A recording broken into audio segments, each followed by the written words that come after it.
better for Iran. Military muscle in West Asia. Tehran is signaling resistance. It is deploying a fresh arsenal of ሰላም ጤና ይስጥልኝ። ዛሬ ዜና ሳውን ታሪክ ባይናችን ፊት ሲሰራልና ሳያችሁ መጥተናል። ዓለም ዛሬ ጠዋት ስትነቃ እንደ ትላንቱ አይደለችም። የመካከለኛ ምስራቅ ውሃዎች አሁን በሚፈላ ባሩድም ተሞልቷል። ኢራን ቀጠናውን በ1000 ድሮኖች አጥለቅልቀዋለች። ሜጀር ጀነራል አሚር አታሚ ዛሬ ቃታውን ስቦታል።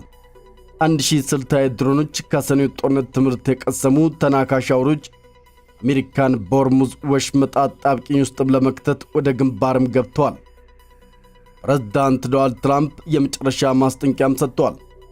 ኢራን ወይ በውርደት ትደራደር ካልሆነ ግን ሚድናይት ሳመር የከፋ ጥፋት ይዘን መጥተናል በማለትም ኢራን 3 የመደራደሪያ ነጥቦችንም አጋርተዋል። ጉዱ ግን እዚህ ጋር ነው። የአሜሪካው የውጭ ጉዳይ ሚኒስትር ማርኮ ሩቢዮም 40 ሺህ ወታደሮቻቸው በኢራን የሚሳኤል ወጥመድ ውስጥ እንዳሉ በድንጋጤ ማምነዋል። በዚህ መሃል የአውሮፓ ህብረትና ፈረንሳይ ታሪካዊ ውሳኔ አሳልፈዋል። ኢራን አብዮታዊ ዘብን ከአልቃይዳና አይኤስ ጋርም በአንድ የሽብር ጎጆ ውስጥም ከተውታል። ፓኪስታንና ሩሲያ ዲፕሎማሲው አይሙት እያሉ ቢማጸኑም ዓለም ግን ወደማትመለስበት የጦርነት አዘቅት ውስጥም የገባችም ትመስላለች። እንግዲህ ተመልካቾቻችን ሁኔታው አሁን እግር ባንድ ጫማ የሆነበት ሰዓት ነው።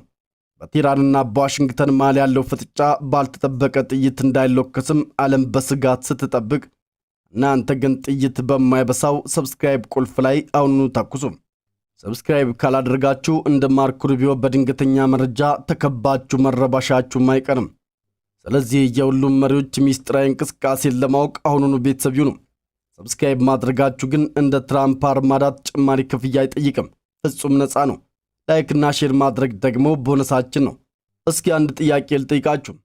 የዛሬውን ሁኔታ ስትገመግሙ ኢራን 1000 ድሮኖች የአሜሪካውን መከታ የጦር መርከብን ባር ውስጥም ያሰምጡት ይሆን ወይንስ ደግሞ በኤሌክትሮኒክስ መሳሪያ ራሳቸው ይሰምጡ ይሆን?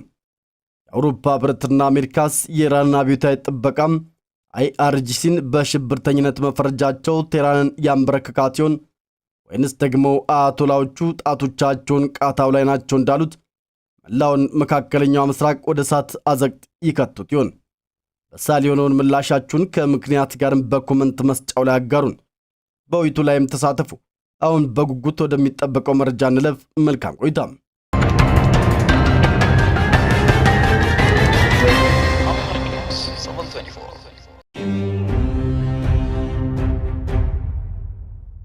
ዛሬ ቴህራን የዓለምን ወታደራዊ ስሌት የሚቀየር እርምጃ ወስዳለች። ሜጀር ጀነራል አሚር አታሚ ቃታውን ስቦታል። 1000 ስትራቴጂካዊ ድሮኖች በአንድ ጊዜ ወደ ጦር ግንባር እንዲገቡም ታዘዋል። እነዚህ ድሮኖች ተራ መሳሪያዎች አይደሉም። ሰኔ ላይ ከአሜሪካና ከእስራኤል ጥቃት የተማሩ ተናካሽ አውሬዎች ናቸው። በየብስ በባህርና በአየር ላይ ያሉ ኢላማዎችን ለመለየትና ለማድቀቅ የተዘጋጁት እነዚህ ድሮኖች የአሜሪካን አርማዳ በሆርሙዝ ወሽመጥ ላይ አጣብቂኝ ውስጥም የሚከቱ ናቸው። ጀነራሉ በግልጽ እንደተናገሩትም ለአጥቂዎች የምንሰጠው ምላሽ የመጨረሻና ወሳኝ ይሆናል።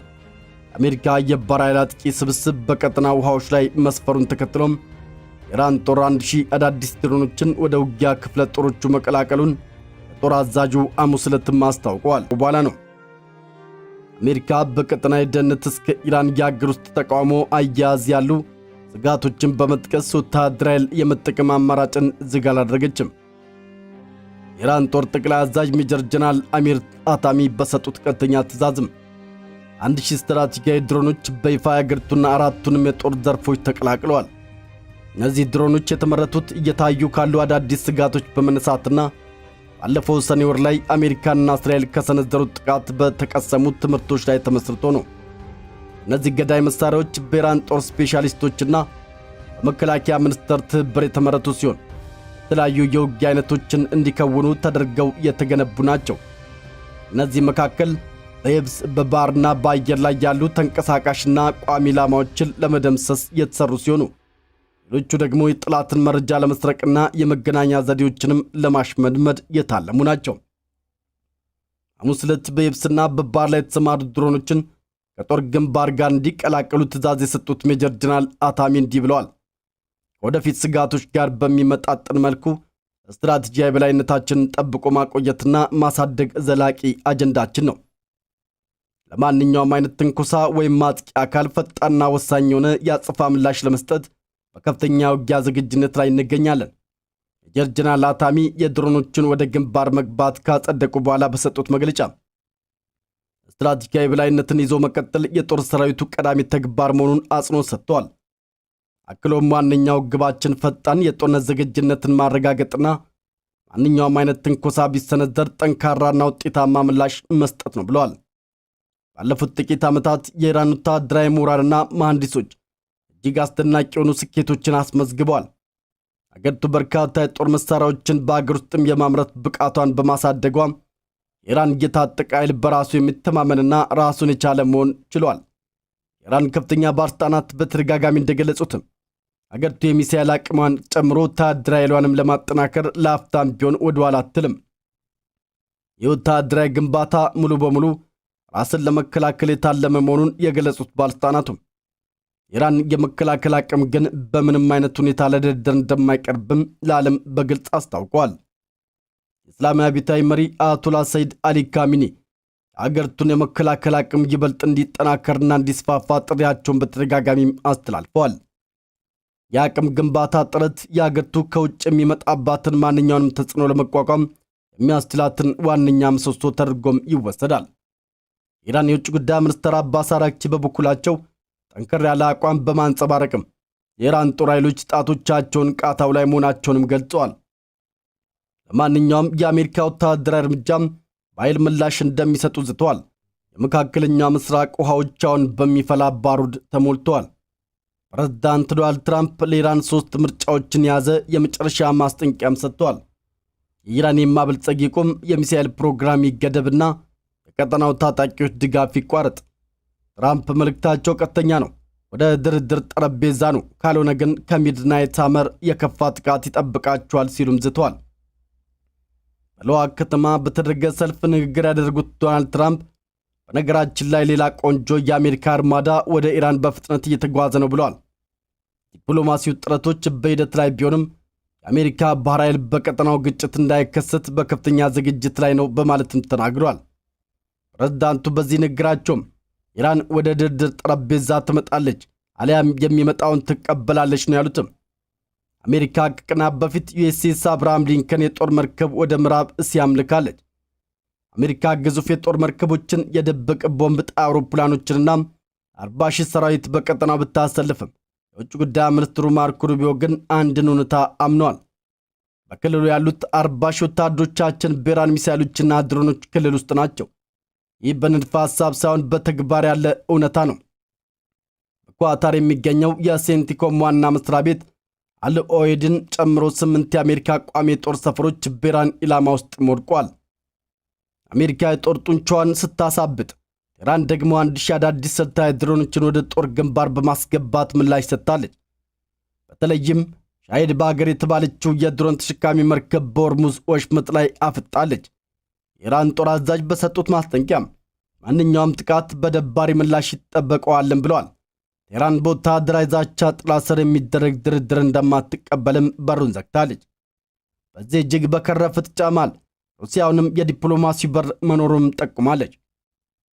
የክሬምሊን ቃል አቀባይ ዲሚትሪ ፔስኮቭ ሐሙስ ዕለት በሰጡት መግለጫ በቴህራንና በዋሽንግተን መካከል ለድርድር የሚሆን ቦታ አሁንም መኖሩን ጠቅሰው ሁሉም ወገኖች ወታደራዊ ግጭትን እንዲያስወግዱ ጥሪ አቅርበዋል። በመካከለኛው ምስራቅ ላይ ያንዣበበው የጦርነት ደመና እየከበደ በመጣበት በዚህ ሰዓት ሩሲያ በሁለቱ ወገኖች መካከል አሁንም የሰላም ጭላንጭል እንዳለ እምነቷን ገልጻለች። የክሬምሊን ቃል አቀባይ ዲሚትሪ ፔስኮቭ የድርድር አማራጭ ገና አልተሟጠጠም ያሉም ሲሆን ሁሉም ወገኖች ራሳቸውን እንዲገቱና ከኃይል እርምጃ እንዲቆጠቡ ማሳስበዋል። ማስጠንቀቂያቸው ግን መሪር ነበር። ማንኛውም የኃይል እርምጃ ቀጠናውን ወደማይወጣበት ትርምስ ከመክተቱም በላይ እጅግ አደገኛ የሆኑ መዘዞችን ያስከትላል። በዩክሬን ጦርነት ወቅትም ኢራን የሩሲያ ቅርብ ወዳጅ ሆና መውጣቷ ይታወቃል። ሁለቱም ሀገራት ከምዕራባውያን የሚሰነዘርባቸውን ጫና ለመቋቋም በፖለቲካና ወታደራዊ መስኮች ያላቸውን ትብብርም አጠናክረዋል። ይህ ቁርኝት ደግሞ በዋሽንግተንና በቴህራን መካከል ላለው ፍጥጫ አዲስ ስትራቴጂያዊ ገጽታም ሰጥቶታል። አሜሪካ በኢራን ላይ ወታደራዊ እርምጃ ለመውሰድ የዛተችውን ዛቻ ማድሷን ተከትሎ ፓኪስታን በቀጠናው እየተባባሰ ባለው ሁኔታ ላይ ያላትን ጥልቅ ስጋት ገልጻለች። ፓኪስታን ምክትል ጠቅላይ ሚኒስትርና የውጭ ጉዳይ ሚኒስትር ኢስሐቅ ዳር ከኢራኑ የውጭ ጉዳይ ሚኒስትር አባስ አራግቺ ጋርም ሐሙስ ዕለት በስልክ ተወያይተዋል። እንደ ፓኪስታን የውጭ ጉዳይ ሚኒስትር መግለጫ ኢስሐቅ ዳር ጦርነትን ለማስቀረት ብቸኛውና ዘላቂ መፍትሄ ውይይትና ዲፕሎማሲ ብቻ እንደሆነ አጽንኦት ሰጥተዋል። ሁለቱም ባለስልጣናት ሁኔታዎች እየተቀያየሩ በሚሄዱበት ወቅትም የቅርብ ግንኙነትና ቅንጅት እንዲኖራቸው ተስማምተዋል። ይህ ዲፕሎማሲያዊ ጥረት እየተደረገ ያለው አሜሪካ በፋርስ ባህር ሰላጤ ላይ ያላትን ወታደራዊ እንቅስቃሴ በከፍተኛ ሁኔታ ባጠናከረችበት ወቅት ነው።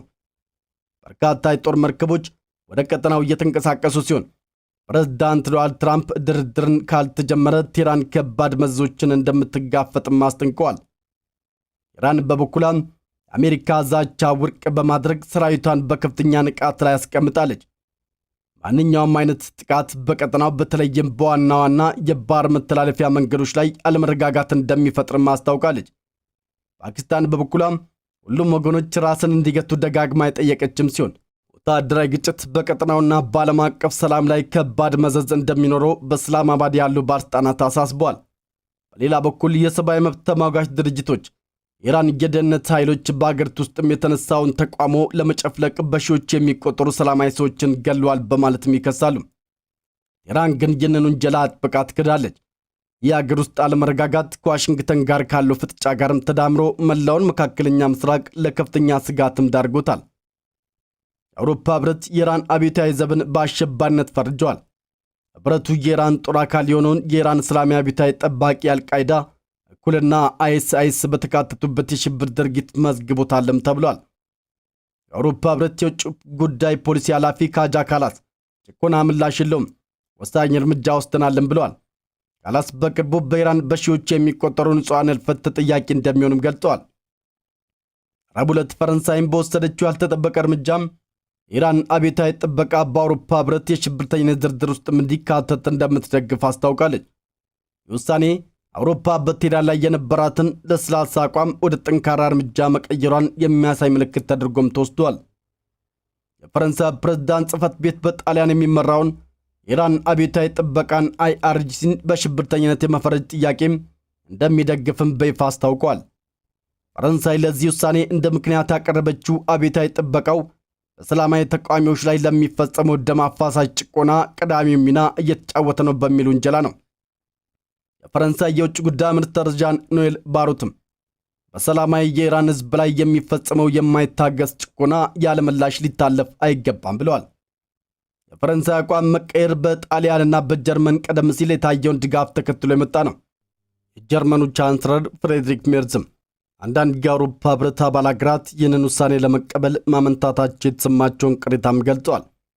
አሁን ፓሪስ፣ ሮምና በርሊን በአንድ መስመር መሰለፋቸውን ተከትሎም ሐሳቡ በቅርቡ ፖለቲካዊ ተቀባይነት ያገኛል ተብሎ ቢጠበቅም ውሳኔው እንዲጸድቅ ግን የሁሉም 27ቱ የአውሮፓ ህብረት አባላት ስምምነት ያስፈልገዋል። 1979ን የእስላማዊ አብዮታዊ የመጠበቅ ኃላፊነት የጣለበት የኢራን አብዮታዊ ጥበቃ አይአርጂሲም ቀደም ሲል በአሜሪካ በካናዳና በአውስትራሊያ በሽብርተኝነት የተፈረጀ ድርጅት ነው። አሁን ደግሞ የአውሮፓ ህብረት ይህንን ፈረጃ ካጸደቀው በድርጅቱ አመራሮች ላይ የጉዞ እገዳም፣ የሀብት እገዳና ጥብቅ የፋይናንስ ክልክላዎችም ይጣላሉ። ይህም ቴህራን በቀጠናዊ ውጥረትና ብንን ዓለምን የሚያንቀጠቅጥ ታሪካዊ ክስተት በየደቂቃው እየተከታተልን እናደርሳችኋለን። እናንተም ከዚህ መረጃ አርማዳ ወደ ኋላ እንዳትቀሩም አሁኑኑ ሰብስክራይብ በማድረግ ደውሏን ተጫኑ።